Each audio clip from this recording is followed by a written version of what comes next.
नमो अरहन्ताणं नमो अरहन्ताणं नमो अरहन्ताणं। चित्त की दो अवस्थाएं, एक अभ्यास अवस्था और एक अभ्यास शून्य अवस्था। अभ्यास शून्य अवस्था में बहुत सारे काम नहीं हो सकते। अभ्यास होने पर वे कार्य सरल बन जाते हैं।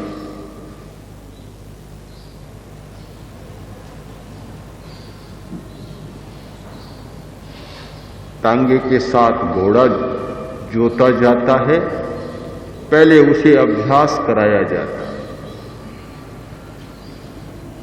बैलों को खेती में जोतने के लिए अभ्यास कराया जाता है।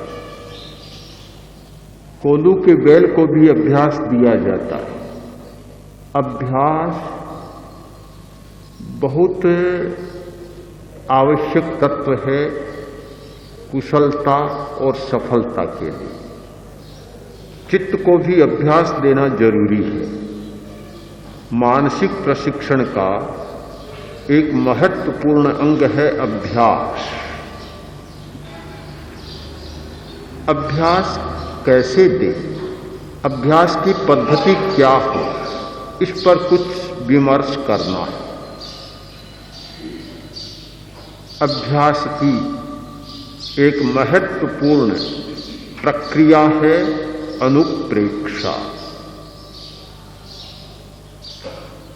अनुप्रेक्षा से चित्त को भावित किया जाता है, अभ्यस्त किया जाता है और वह अभ्यस्त चित्त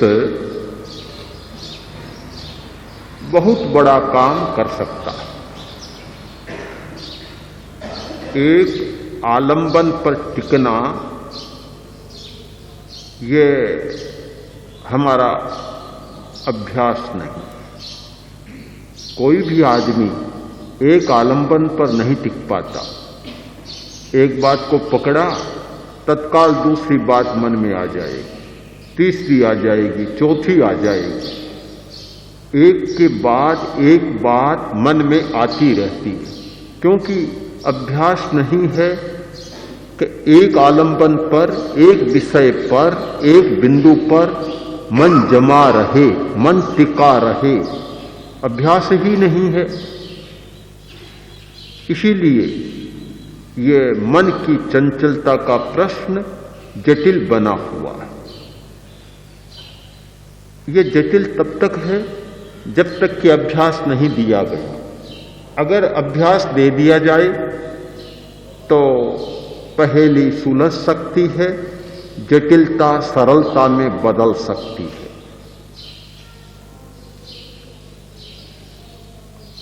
एक बछड़ा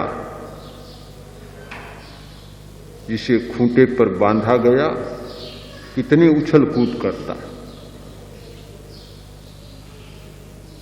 और वही बछड़ा जब अभ्यस्त हो जाता है खूंटे के साथ, शांत होकर बैठ जाता है, उछल कूद समाप्त हो जाती है। एक गाय एक गांव से दूसरे गांव या एक स्वामी से दूसरे स्वामी के पास लाई जाती है, बड़ा भयंकर वातावरण बनता है। गाय भयंकर बन जाती है। जब वह परिचित हो जाती है, भयंकरता समाप्त हो जाती है।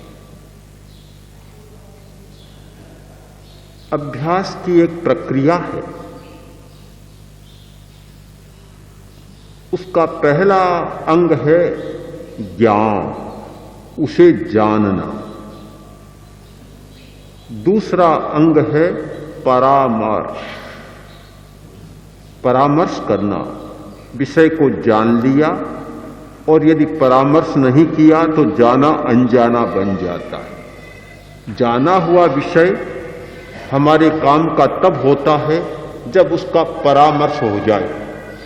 परामर्श के बिना विषय बहुत काम का नहीं होता। जानी हुई बात बहुत लाभदायी नहीं होती, उस पर परामर्श चले।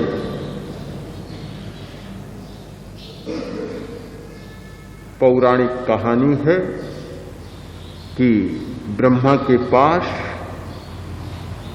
इंद्र आया और विरोचन भी आया, यानी देवराज और दानवराज दोनों आए। इस जिज्ञासा के साथ आए कि ब्रह्म ज्ञान करना है, आत्मज्ञान करना है। अब दोनों उपस्थित, ब्रह्मा ने कहा ये निर्मल पानी तालाब का, इसमें देखो, ब्रह्म ज्ञान हो जाएगा।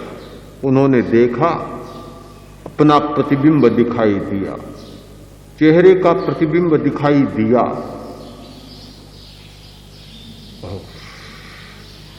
विरोचन, दानवराज विरोचन ने मान लिया कि बस यही ब्रह्मा है, जो दिखाई दे रहा है वो यही ब्रह्मा है, यानी प्रतिबिंब को ही ब्रह्म मान लिया। और बात समाप्त हो गई, चला गया, कहने लगा मुझे ब्रह्म ज्ञान हो गया, जो निर्मल पानी में दिखाई देता है वही ब्रह्म है।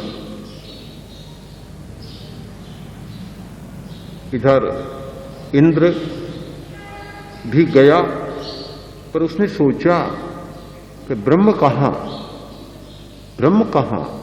जो दिखाई दिया वह तो मेरा ही प्रतिबिंब था, मेरे चेहरे का ही प्रतिबिंब था, ब्रह्म कहां है? एक परामर्श किया। जब परामर्श किया तो यह प्रतीत हुआ कि जो प्रतिबिंब है वह ब्रह्म नहीं है, प्रतिबिंब तो कुछ और है, ब्रह्म कुछ और है। तो बात आगे बढ़ी, फिर ब्रह्मा के पास आया, आकर बोला कि ब्रह्म ज्ञान करना चाहता हूं। फिर पूछा, फिर बताया, फिर पूछा, फिर बताया, आखिर करते करते, परामर्श करते करते एक दिन ब्रह्म ज्ञान को उपलब्ध हो गया। तो जो व्यक्ति परामर्श नहीं करता, जान लेने के बाद उसे कभी सच्चाई का पूरा पता नहीं चलता।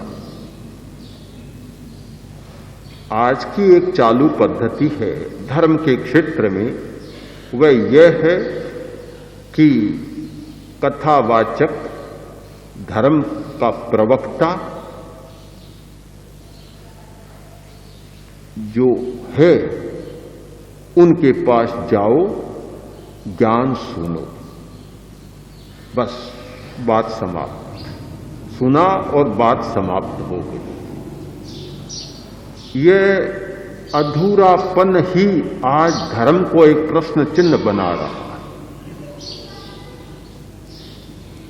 और यह श्रवण की बात, उपदेश श्रवण की बात स्वयं एक समस्या बन रही है। लोगों के मन में एक शंका पैदा हो रही है कि इतना सुना जा रहा है, इतना धर्मोपदेश हो रहा है और कोई परिवर्तन नहीं हो रहा है।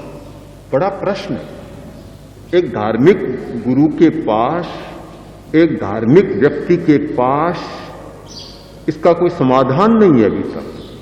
न जाने कितनी बार ये पूछा जाता है कि इतना धर्म का प्रवचन, इतने उपदेश और आचरण वही का वही, और वही का वही व्यक्ति, वही का वही, कोई भी परिवर्तन नहीं दिखाई देता। इसका कारण कोरा श्रवण है, परामर्श नहीं है। और परामर्श के बिना श्रवण की बात अधूरी रहती है और कोर्स पूरा नहीं होता।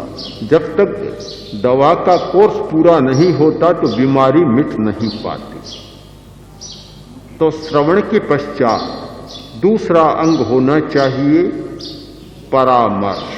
पहले सुना या जाना और फिर उसका परामर्श किया।